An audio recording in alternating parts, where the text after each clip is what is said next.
بسم اللہ الرحمن الرحیم اللہم صلی علی سیدنا و مولانا محمد بعدد کل ذرۃ مئۃ الف الف مرہ۔ درودوں کی مہک سے محفلیں آباد رہتی ہیں، میری نعتیں سجاتا ہے محمد نام ایسا ہے۔ معزز سامعین و ناظرین، ایک بڑا ہی پیارا فرمان مولائے علی شیر خدا کرم اللہ وجہہ الکریم درود شریف کی فضیلت کے حوالہ سے لے کر آپ کی سماعتوں کی نظر کرنے کے ارادہ سے حاضر ہیں۔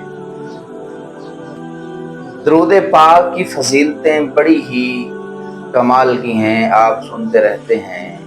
آج کی یہ حدیث مبارکہ اتنی لطف اندوز ہے کہ یقیناً یہ حدیث مبارکہ سننے کے بعد درود پڑھے بغیر تو انسان کی زبان کبھی بھی نہ رہ سکے گی۔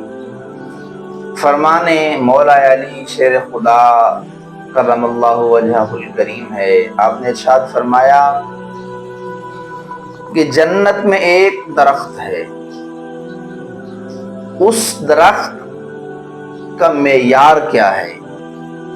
معیار یہ ہے کہ اس درخت کے اوپر لگنے والا جو پھل ہے وہ سیب سے ذرا چھوٹا، انار سے ذرا بڑا، مکھن سے زیادہ نرم اور شہد سے زیادہ میٹھا اور مشک و عنبر سے زیادہ خوشبودار، تنے اس کے سونے کے بنے ہوئے، اس کے اوپر لگنے والے جو پتے ہیں وہ زبرجد کے بنے ہوئے، اور اس کی جو شاخیں ہیں وہ تر موتیوں سے سجی ہوئی ہیں۔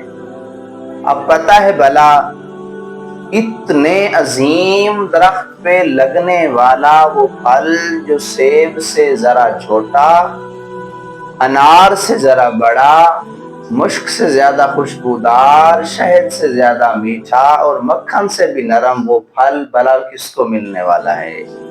آپ نے ارشاد فرمایا کہ وہ پھل فقط اسی خوش نصیب کو ملے گا جو ذات مصطفیٰ پہ کثرت سے درود پاک پڑھا کرے گا۔ کیا کہنے درود پاک کے؟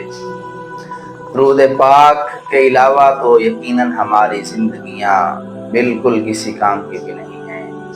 یقیناً یہ فرمان مولا علی سننے کے بعد ہمارے دلوں میں درود پاک کی محبت مزید پروان چڑھے گی، اور یہ خود بھی سنیں، اپنے بچوں کو سنائیں، اپنے اہل و عیال کو سنائیں، اور خود بھی اپنے بچوں کو بھی درود پاک کا، مدینے والے مصطفیٰ کا عاشق بنائیں۔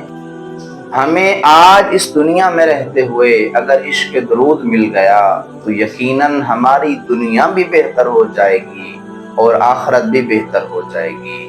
ایک حدیث مبارکہ سامنے سے گزری، لکھا ہوا تھا فرمان مصطفیٰ کہ جو بندہ یہ چاہتا ہے کہ میرے سارے کام خود بخود ہونے شروع ہو جائیں، روزی فراخ ہو جائے، پریشانیاں ختم ہو جائیں، اسے چاہیے کہ بارگاہ جان جانا میں کثرت سے درود پاک پڑھا کرے۔